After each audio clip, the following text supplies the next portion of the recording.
Baik pemirsa, kita lanjutkan kembali perbincangan bersama dengan Bapak Muhammad Al-Fatih, VP Samuel Sekuritas Indonesia. Iya Pak Al-Fatih, kita akan melanjutkan kembali untuk menjawab pertanyaan dari pemirsa.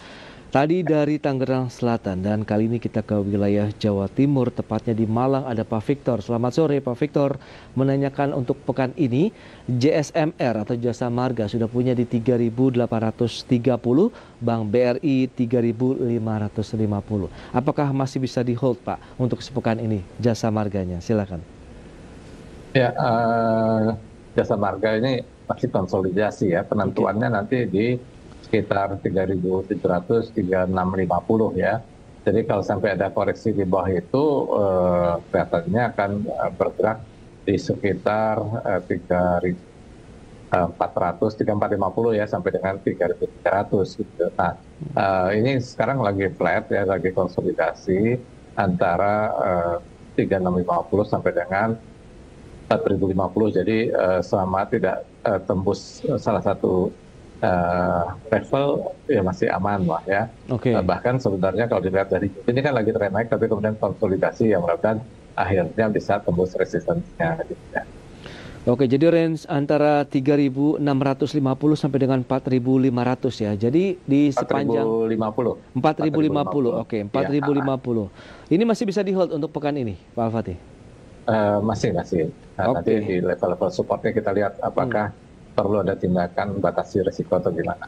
Baik, itu dia untuk Jasa Marga. Lantas bagaimana dengan BBRI yang hari ini juga tadi masuk dalam deretan saham-saham yang dilepas ini ya? Ya, eh, kalau BBR ini kan ada kaitannya dengan right issue ya, kelihatannya Oke. seperti itu. Dan kalau saya melihat bahwa target penurunannya sih sudah dekat sekali ya. Hmm. Memang apa namanya aksi jualnya cukup kuat ya. Oke.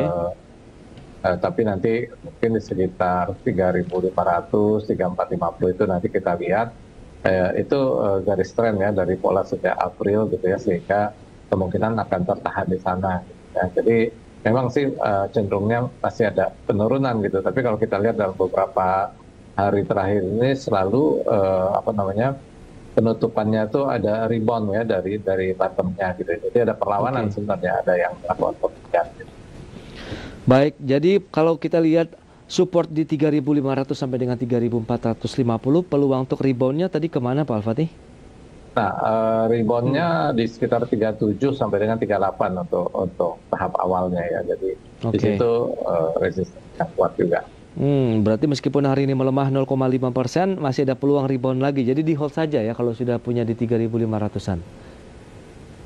Ya, mudah-mudahan besok ada Hmm. kesempatan dari rebound dulu. Kalau ada profit sih jual aja karena memang sentimen aksi jualnya masih cukup kuat sih. Oke. Aksi jualnya masih ada, jadi pilihan kembali kami serahkan ke Pak Victor. Apakah masih bisa di hold atau mau dilepas dulu kalau sudah ada cuan ya? Kita ke Bandung. Sekarang ada Pak Joni. Selamat sore ya. Ditanyakan AGII nih Pak Al-Fatih. Ya. AGII sudah punya di 1.440. Bagaimana pergerakannya dalam 2 minggu ke depan? Ya, kalau saya lihat sih dia mungkin jangka pendeknya ada koreksi dulu, penentuannya nanti di 12.50 ya. Apakah kemudian tembus di bawah 12.50, tapi saya melihat bahwa dia ini sebenarnya masih konsolidasi ya antara 12.50 1.400 gitu ya. Dan mudah-mudahan di 1.400 nanti Hmm. mulai tembus gitu ya. Karena saya melihat kemarin itu ada satu false break ya, jadi dia sempat membentuk sebuah support kuat di 12.50, dia sempat tembus sampai ke 11.80-an ya, tapi kemudian berbalik naik lagi. Jadi Oke. mudah-mudahan itu menunjukkan bahwa bullish-nya cukup kuat ya untuk apa namanya naiknya ini gitu. Dan apa namanya penurunan kalau saya Hmm. lihat sih setiap kali kenaikan tuh ada volume yang tinggi ya, jadi Ya. mudah-mudahan ini mulai bergerak naik lagi. Baik, jadi resistennya ke berapa kira-kira Pak Al-Fatih yang hari ini sedang mengalami tekanan 0,38% untuk AGII? Beliau sudah punya di 1.440. Ya, di 1.400 sih sayangnya ya, mudah-mudahan bisa tembus ke sana. Tapi Oke. kalau di atas 13.40, 1.400, kalau ternyata nggak kuat, aksi Mm-mm. jualnya kencang sih mungkin dikurangi dulu portfolionya. Oke, kurangi dulu kalau misalnya tidak bisa break di antara 1340 sampai dengan 1400 ya Pak Al-Fatih untuk Ya, AGEI. Oke, sekarang kita ke Semarang ini. Ada Pak Joko. Selamat sore, menanyakan Adikarya. Sudah punya di 880, closing hari ini minus 2,27% di level 860. Ditanyakan singkat banget nih Pak, besok akan kemana Adikarya? oke, Adikarya. Kalau kita lihat Adikarya transaksi hari ini itu Mm-mm. dominan top broker sell-nya itu cukup kuat ya, dan Oke. kemudian dari transaksi yang terjadi bid juga cukup kuat, jadi memang cenderung masih akan turun dulu gitu ya. Baik. Kemudian levelnya itu yang cukup kuat sementara ini di 845, jadi kalau tembus 845 mungkin masih akan melemah lagi ke arah 790 ya. Oke, reboundnya Pak untuk upside lagi? Nah, kalau tadi kan pertanyaannya untuk besok ya, tapi kalau Betul. kita lihat dalam beberapa hari, sebenarnya kan ada Mm-mm. tren kenaikan gitu ya, tapi Oke. memang 3 hari terakhir ini konsolidasi. Nah, Mm-mm. kalau tren naiknya itu mulai lagi dan berlanjut, resistance penting dan cukup kuat itu di sekitar 950. 950. Jadi untuk besok kecenderungan masih turun dulu. Untuk Adikarya ini Pak Joko di Semarang antara 845 sampai dengan 790 ya Pak Al-Fatih ya. Nanti kalau ada rebound lagi berarti ada resisten di atas 950. Baik, itu dia untuk Adikarya. Semoga bisa menjawab pertanyaan dari Bapak Joko. Kita sekarang kembali lagi masih dari Semarang ini, tapi Pak Andreas yang menanyakan PTPP Pak Al-Fatih sudah punya di 1050 minggu ini, support resistennya berapa saja? Silakan. Ya, PTPP. kalau saya lihat PTPP, resistance-nya sih di harga kemarin ya 1080 ya, sementara supportnya sih lebih kurang di 985 ya, yang kuat nanti di 950. Saat ini sih ada apa namanya, kalau tren minornya itu mungkin mencoba naik dulu besok ya di awal-awal sesi, tapi Oke. nanti penentuannya sekitar 1050 gitu ya. Kalau nggak kuat ya mungkin koreksi lagi.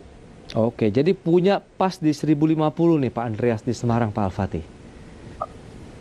Eh, Nanti dekat-dekat 1050 masih kuat nggak gitu ya? Kalau kuat sih aman. Tapi kalau udah mulai terjadi aksi-aksi jual, ya boleh dipertimbangkan untuk dikurangi dulu portfolionya, bahkan mungkin ya Oke. keluar dulu gitu ya, karena ini kan saya bilang tertinggi ya sejak Juli ya, level-level tinggi.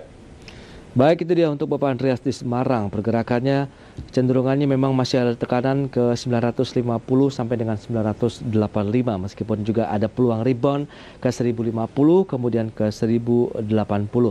Jadi kalau sudah mendekati 1050 tadi disarankan mungkin kurangi posisi dulu ya Pak Al-Fatih ya Ya, untuk PTPP-nya. Oke, kita beralih ke wilayah Jakarta. Sekarang ada Ibu Jenny di Jakarta Barat. Selamat sore, menanyakan Astra Internasional nih. Astra bagaimana nih Pak Al-Fatih? Kita lihat pergerakannya ASI juga dengan adanya sentimen bahwa diperpanjang kembali PPNBM sampai dengan akhir tahun. Hari ini justru lagi terkena profit taking minus 2,3%, Pak. ya kalau kita lihat sebenarnya tren turun dari Maret sampai Agustus itu kan udah lawan ya, jadi sebenarnya ini udah mulai tren naik atau paling tidak sideways ya. Nah, supportnya itu di sekitar 5225 sampai dengan 150-an lebih kurang ya. Jadi ada potensi dia apa namanya tertekan atau mulai ada pembelian gitu ya. Sedangkan resistance-nya itu yang penting ada di sekitar 5520 sampai dengan 500 ya. Jadi mungkin akan terkoreksi dulu, tapi dengan sentimen yang cenderung masih bisa menguat ya untuk aset. Oke. Sudah punya cukup tinggi 5.800 Pak Al-Fatih dari Ibu Jenny. Apa yang harus dilakukan? Ya, kalau secara apa namanya, secara fundamental sih kalau apa Astra Internasional itu target konsensus itu ada di sekitar 6.500 ya, tapi untuk ke sana mungkin perlu waktu yang agak panjang gitu ya. Jadi saat ini mungkin range-nya masih antara 5150 sampai dengan